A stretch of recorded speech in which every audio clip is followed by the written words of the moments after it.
नमस्कार दोस्तों, आज क्रिकेट की मक्का कहे जाने वाले मुंबई के वानखेड़े स्टेडियम के ऐतिहासिक और जीवंत मैदान पर आईसीसी पुरुष टी20 विश्व कप 2026 का एक अत्यंत महत्वपूर्ण और रोमांचक मुकाबला भारत और यूनाइटेड स्टेट्स ऑफ अमेरिका के बीच शुरू हुआ, जहां पूरे स्टेडियम में नीली जर्सी पहने प्रशंसकों का एक विशाल समंदर उमड़ पड़ा था। स्टेडियम का हर कोना इंडिया इंडिया के नारों से गूंज रहा था और हवा में एक अजीब सा उत्साह और तनाव दोनों ही महसूस किए जा सकते थे। यूनाइटेड स्टेट्स ऑफ अमेरिका के कप्तान मोनांक पटेल ने टॉस की प्रक्रिया के दौरान किस्मत का साथ पाया और उन्होंने वानखेड़े की पिच पर मौजूद शुरुआती नमी और पिच की ताजगी का फायदा उठाने के लिए पहले गेंदबाजी करने का एक बहुत ही साहसी और क्रिकेट विशेषज्ञों को चौंकाने वाला निर्णय लिया, ताकि वे भारतीय बल्लेबाजी क्रम के दिग्गजों को शुरुआती दबाव में ला सकें। भारत की ओर से ईशान किशन और अभिषेक शर्मा की नई और युवा सलामी जोड़ी पारी का आगाज करने के लिए मैदान के बीचों बीच उतरी, जहां यूएसए के मुख्य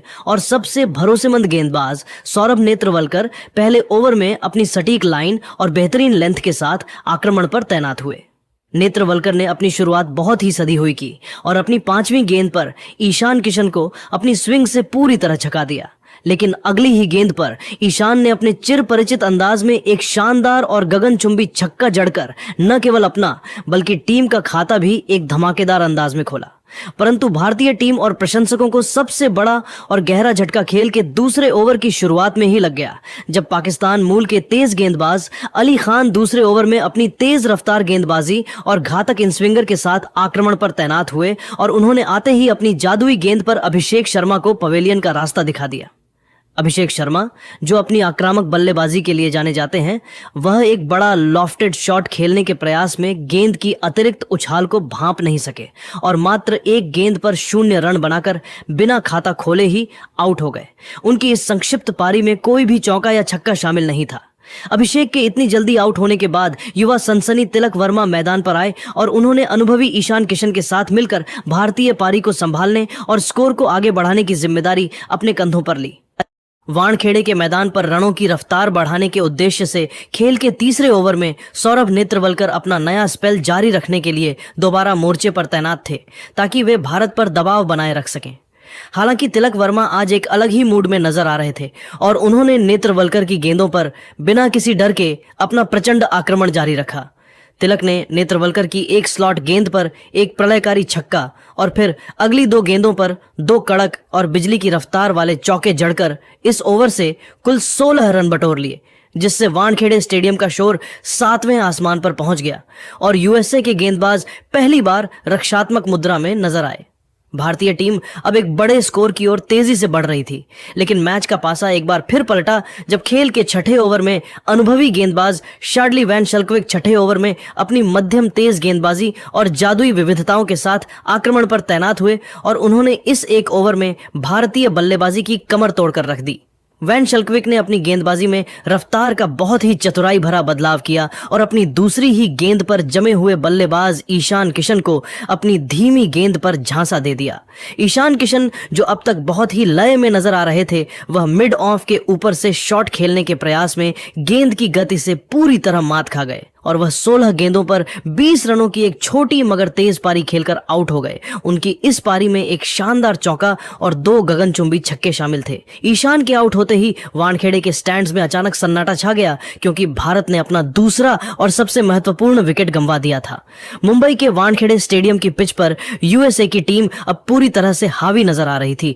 और भारतीय खेमे में छाई खामोशी यह बता रही थी कि मैच किस कदर रोमांचक और अप्रत्याशित मोड़ पर पहुंच चुका है। खेल के उसी छठे ओवर में जहां ईशान किशन आउट हुए थे, वहां शार्डली वैन शेल्कविक ने अपनी गेंदबाजी का कहर जारी रखा और इसी ओवर की 5वीं गेंद पर उन्होंने क्रीज पर जमे हुए बल्लेबाज तिलक वर्मा को भी अपनी जादुई विविधता से पवेलियन की राह दिखा दी। तिलक वर्मा, जो अब तक संघर्षपूर्ण बल्लेबाजी कर रहे थे, वह वैन शेल्कविक की एक उठती हुई गेंद पर आक्रामक पुल शॉट खेलने के प्रयास में गेंद की अतिरिक्त उछाल को सही ढंग से नहीं पच सके और बाउंड्री पर लपके गए, जिससे तिलक वर्मा 16 गेंदों पर 25 रनों की एक जुझारू पारी खेलकर आउट हो गए। उनकी इस पारी में 3 शानदार चौके और एक गगनचुंबी छक्का शामिल था।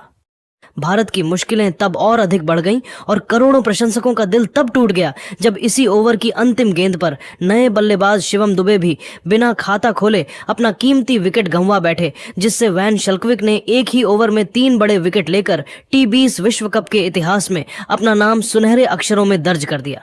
शिवम दुबे अपनी पहली ही गेंद पर पुल शॉट खेलने के प्रयास में पूरी तरह से चूक गए और शून्य पर पवेलियन लौट गए। उनकी इस पारी में कोई बाउंड्री शामिल नहीं थी। 6 ओवरों के पावर प्ले की समाप्ति के बाद भारतीय टीम का स्कोर 4 विकेट के नुकसान पर 47 रनों के एक अत्यंत नाजुक और चिंताजनक आंकड़े तक पहुंच चुका था, जहां वानखेड़े के स्टैंड्स में मौजूद प्रशंसकों के बीच एक गहरा सन्नाटा पसरा हुआ था, जो आमतौर पर यहां देखने को नहीं मिलता है। इस विकट और चुनौतीपूर्ण परिस्थिति में भारतीय कप्तान सूर्य कुमार यादव और फिनिशर रिंकू सिंह ने मोर्चा संभाला और भारतीय पारी को मलबे से बाहर निकालने की जिम्मेदारी उठाई। खेल के 8वें ओवर में शार्डली वैन शल्कविक 8वें ओवर में अपनी गेंदबाजी का एक और नया और घातक स्पेल डालने के लिए मोर्चे पर तैनात हुए, ताकि वह भारतीय कप्तान पर दबाव बनाए रख सकें। सूर्या ने इस दबाव भरी स्थिति में बहुत ही सूझबूझ और कप्तानी गरिमा दिखाई और जोखिम कम लेते हुए सिंगल लेकर स्ट्राइक रोटेट करना जारी रखा, जहां वह 5 रन पर नाबाद थे और उनके साथ रिंकू सिंह 3 रन पर नाबाद रहकर क्रीज पर बहुत ही धैर्य के साथ डटे हुए थे। भारत को रनों के सूखे को खत्म करने और स्कोरबोर्ड को गति देने की सख्त जरूरत थी, क्योंकि रन रेट लगातार गिरता जा रहा था। इसी उद्देश्य के साथ खेल के 10वें ओवर में मध्यम तेज गेंदबाज शुभम रांझ ने 10वें ओवर में अपनी गेंदबाजी करने के लिए आक्रमण पर तैनात हुए, जिन्हें रनों की रफ्तार पर लगाम लगाने का जिम्मा सौंपा गया था। हालांकि दुनिया के नंबर 1 T20 बल्लेबाज सूर्य कुमार यादव ने इस ओवर की 3री और 5वीं गेंद पर अपनी जादुई कलाइयों का इस्तेमाल करते हुए 2 अत्यंत कलात्मक और कड़क चौके जड़कर भारतीय खेमे और स्टैंड्स में थोड़ी राहत की लहर दौड़ाई। 10 ओवरों के खेल की निर्धारित समाप्ति के बाद भारतीय टीम का स्कोर 4 विकेट के नुकसान पर 63 रनों के एक संघर्षपूर्ण आंकड़े तक पहुंच चुका था, जहां सूर्य कुमार यादव 17 गेंदों पर 15 रन पर नाबाद रहकर पारी को बुन रहे थे और उनके साथ रिंकू सिंह 9 गेंदों पर 3 रन पर नाबाद रहकर पिच के मिजाज को समझने की कोशिश कर रहे थे। यूएसए के गेंदबाजों ने अपनी अनुशासनबद्ध और सटीक गेंदबाजी से भारतीय शेरों को उनके ही घर में पूरी तरह से बांधकर रख दिया था, जहां अब सारा दारोमदार सूर्या और रिंकू की इस अनुभवी साझेदारी पर टिका हुआ था। वानखेड़े का यह ऐतिहासिक मैदान अब एक बड़ी और चमत्कारिक वापसी का गवाह बनने की बेसब्री से प्रतीक्षा कर रहा था, जहां भारतीय प्रशंसकों को आज भी यह अटूट उम्मीद थी कि उनके पसंदीदा स्काई अपनी ट्रेडमार्क आतिशबाजी से किसी भी वक्त मैच का पासा पूरी तरह से पलट देंगे। मुंबई के ऐतिहासिक वानखेड़े स्टेडियम की पिच पर जब भारतीय टीम 10 ओवरों के खेल के बाद 4 विकेट के नुकसान पर 63 रनों के एक बेहद नाजुक स्कोर पर खड़ी थी, तब पूरे देश की निगाहें कप्तान सूर्य कुमार यादव और फिनिशर रिंकू सिंह की जोड़ी पर टिकी हुई थी। खेल के 11वें ओवर में बाएं हाथ के स्पिनर हरमीत सिंह 11वें ओवर में अपनी चतुराई भरी स्पिन गेंदबाजी के साथ आक्रमण पर तैनात हुए, जहां सूर्य कुमार यादव ने उनकी एक फ्लैट गेंद पर शानदार फ्लिक शॉट खेलकर चौका बटोरा और वानखेड़े के सन्नाटे को शोर में बदल दिया। हालांकि भारतीय प्रशंसकों को एक बहुत ही करारा और बड़ा झटका खेल के 12वें ओवर में लगा, जब स्पिनर मोहम्मद मोहसिन 12वें ओवर में अपनी जादुई लेग स्पिन गेंदबाजी के साथ मोर्चे पर तैनात हुए और उन्होंने रिंकू सिंह को अपनी जाल में फंसा लिया। रिंकू सिंह स्लॉग शॉट खेलने के प्रयास में 14 गेंदों पर 6 रन बनाकर आउट हो गए। उनकी इस संघर्षपूर्ण पारी में कोई भी बाउंड्री शामिल नहीं थी, जिससे भारतीय टीम की मुश्किलें और भी अधिक बढ़ गईं। रिंकू सिंह के पवेलियन लौटने के बाद स्टार ऑलराउंडर हार्दिक पांड्या मैदान पर उतरे और उन्होंने आते ही खेल के 13वें ओवर में हरमीत सिंह 13वें ओवर में गेंदबाजी जारी रखने के लिए आए, जहां हार्दिक ने पहली ही गेंद पर एक कड़क चौका जड़कर अपने आक्रामक इरादे स्पष्ट कर दिए थे। लेकिन यूएसए की टीम आज एक अलग ही जुनून के साथ खेल रही थी और इसी ओवर की चौथी गेंद पर हरमीत सिंह ने हार्दिक पांड्या का एक बहुत ही महत्वपूर्ण विकेट झटक लिया। Hardik Pandya lofted cover drive खेलने के प्रयास में 6 गेंदों पर 5 रन बनाकर आउट हो गए। उनकी इस छोटी पारी में केवल एक शानदार चौका शामिल था। 12.4 ओवरों के खेल के बाद भारतीय टीम का स्कोर 6 विकेट के नुकसान पर 77 रनों के एक अत्यंत डरावने आंकड़े पर पहुंच चुका था, जहां से 150 रनों तक पहुंचना भी नामुमकिन लग रहा था। इस विकट और कठिन घड़ी में अक्षर पटेल मैदान पर आए और उन्होंने कप्तान सूर्य कुमार यादव के साथ मिलकर भारतीय पारी को बहुत ही सूझबूझ के साथ फिर से बुनना शुरू किया। खेल के 14वें ओवर में स्पिनर मोहम्मद मोहसिन 14वें ओवर में दोबारा गेंदबाजी करने के लिए आए, जहां सूर्य कुमार यादव ने अपनी जादुई बल्लेबाजी का प्रदर्शन करते हुए एक कड़क स्वीप शॉट पर शानदार चौका जड़ा, जिससे भारत के रनों की रफ्तार में फिर से जान आ गई। इसके तुरंत बाद खेल के 15वें ओवर में हरमीत सिंह 15वें ओवर में अपना अंतिम ओवर डालने के लिए मोर्चे पर तैनात हुए, जहां सूर्या ने एक बार फिर अपनी क्लास दिखाते हुए बैकवर्ड पॉइंट की दिशा में एक बिजली की रफ्तार वाला चौका जड़ा, जहां वह 35 रन पर नाबाद रहकर मोर्चा संभाले हुए थे। पारी का सबसे विस्फोटक और पासा पलटने वाला मोड़ खेल के 16वें ओवर में आया, जब यूएसए के सबसे भरोसेमंद गेंदबाज सौरभ नेत्रवलकर 16वें ओवर में अपनी तेज गेंदबाजी के साथ आक्रमण पर वापस बुलाए गए ताकि वे इस साझेदारी को तोड़ सकें। अक्षर पटेल ने इस ओवर की पहली 2 गेंदों पर नेत्रवलकर की रफ्तार का फायदा उठाते हुए 2 लगातार कड़क और दर्शनीय चौके जड़कर पूरे वानखेड़े स्टेडियम को शोर से गूंजायमान कर दिया। कप्तान सूर्य कुमार यादव भी अब अपने रौद्र रूप में आ चुके थे और उन्होंने इसी ओवर की 5वीं गेंद पर एक कड़क चौका और अंतिम गेंद पर एक प्रलयकारी तथा गगनचुंबी छक्का जड़कर इस ओवर से कुल 21 रन बटोर लिए। 16 ओवरों के खेल की निर्धारित समाप्ति के बाद भारतीय टीम का स्कोर 6 विकेट के नुकसान पर 115 रनों के एक सम्मानजनक आंकड़े तक पहुंच चुका था, जहां सूर्य कुमार यादव 33 गेंदों पर 46 रन पर नाबाद थे और अक्षर पटेल 9 गेंदों पर 13 रन पर नाबाद क्रीज पर डटे हुए थे।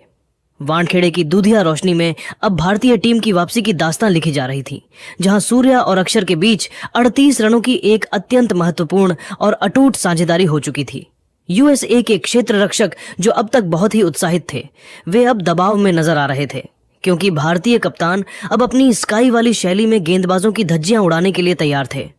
मुंबई के वानखेड़े स्टेडियम के ऐतिहासिक मैदान पर आईसीसी पुरुष टी20 विश्व कप 2026 का रोमांच अपने अंतिम 4 ओवरों के निर्णायक पड़ाव पर पहुंच चुका था, जहां भारतीय टीम अपने कप्तान सूर्य कुमार यादव के कंधों पर सवार होकर एक चुनौतीपूर्ण स्कोर खड़ा करने की कोशिश कर रही थी। खेल के 17वें ओवर में बाएं हाथ के स्पिनर हरमीत सिंह 17वें ओवर में अपनी गेंदबाजी का अंतिम स्पेल डालने के लिए मोर्चे पर तैनात हुए, जहां उन्होंने एक बहुत ही बड़ी सफलता हासिल की और अक्षर पटेल को पवेलियन की राह दिखा दी। अक्षर पटेल स्लॉग शॉट खेलने के प्रयास में 11 गेंदों पर 14 रन बनाकर आउट हो गए। उनकी इस पारी में 2 शानदार चौके शामिल थे। अक्षर के आउट होने के बाद अर्शदीप सिंह मैदान पर आए और उन्होंने हरमीत सिंह की अंतिम गेंद पर एक कड़क प्रहार करते हुए चौका जड़ा, जिससे वानखेड़े का शोर और भी तेज हो गया। मुंबई के वानखेड़े स्टेडियम की दूधिया रोशनी में भारतीय पारी का सबसे सुनहरा, गौरवशाली और मंत्रमुग्ध कर देने वाला क्षण खेल के 18वें ओवर में आया, जब यूएसए के मध्यम तेज गेंदबाज शुभम रांजने ने 18वें ओवर में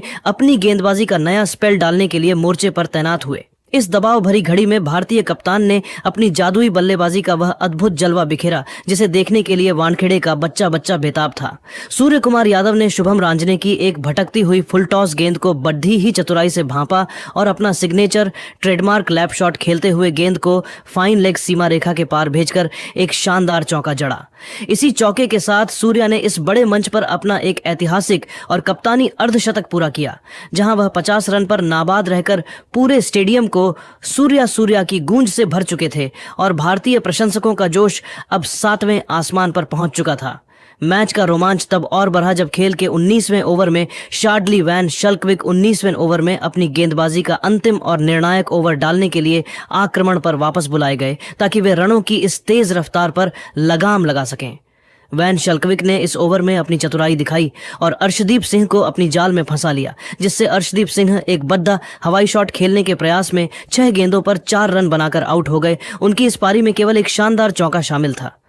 हालांकि अर्शदीप के आउट होने से सूर्या की आक्रामकता पर कोई असर नहीं पड़ा और उन्होंने इसी ओवर में अपना प्रचंड रूप जारी रखते हुए एक दर्शनीय छक्का और एक कड़क चौका जड़कर भारतीय स्कोर को 140 रनों के सम्मानजनक आंकड़े के पार पहुंचा दिया। भारतीय पारी का सबसे विस्फोटक, प्रलयकारी और रोंगटे खड़े कर देने वाला अंतिम ओवर खेल के 20वें ओवर में शुरू हुआ, जब यूएसए के सबसे अनुभवी गेंदबाज सौरभ नेत्रवलकर 20वें ओवर में अपनी तेज गेंदबाजी के साथ आक्रमण पर तैनात हुए। सूर्य कुमार यादव आज किसी भी गेंदबाज पर रहम करने के मूड में नहीं थे और उन्होंने नेत्रवलकर की पहली ही गेंद पर अपनी कलाइयों का जादू दिखाते हुए एक कड़क चौका जड़ा। इसके बाद सूर्या ने जो किया वह क्रिकेट के इतिहास में दर्ज हो गया। उन्होंने अगली 2 लगातार गेंदों पर 2 प्रलयकारी तथा गगनचुंबी छक्के जड़कर वानखेड़े के स्टैंड्स में मौजूद हजारों प्रशंसकों को खुशी से पागल कर दिया। इसी ओवर की चौथी गेंद पर सूर्या ने एक और शानदार और बिजली की रफ्तार वाला चौका जड़ा, जिससे भारत का स्कोर देखते ही देखते 160 के पार पहुंच गया। लेकिन पारी की अंतिम गेंद पर एक बेहद दुर्भाग्यपूर्ण रन आउट देखने को मिला। वरुण चक्रवर्ती दूसरा रन चुराने के लालच में स्ट्राइकर एंड की ओर भाग रहे थे, लेकिन वह अपनी क्रीज तक पहुंचने में नाकाम रहे और 0 गेंदों पर 0 रन बनाकर आउट हो गए। उनकी इस पारी में कोई बाउंड्री शामिल नहीं थी, जिससे भारतीय पारी का अंत हुआ। भारतीय टीम ने निर्धारित 20 ओवरों के खेल की पूरी समाप्ति के बाद 9 विकेट के नुकसान पर 161 रनों का एक अत्यंत चुनौतीपूर्ण, प्रतिस्पर्धी और लड़ने लायक स्कोर खड़ा किया। कप्तान सूर्य कुमार यादव 49 गेंदों पर 84 रनों की एक प्रलयकारी, साहसी और अविस्मरणीय पारी खेलकर नाबाद पवेलियन लौटे। उनकी इस जादुई पारी में 10 कड़क चौके और 4 विशाल छक्के शामिल थे। वानखेड़े का पूरा स्टेडियम अब केवल सूर्या के नारों से गूंज रहा था, क्योंकि उन्होंने गिरती हुई भारतीय पारी को अपने अकेले दम पर संभाला था और मोहम्मद सिराज 0 रन पर नाबाद लौटे। तो दोस्तों, आपको क्या लगता है, क्या भारत यूएसए को हराकर अपने वर्ल्ड कप के सफर की शुरुआत कर पाएगा?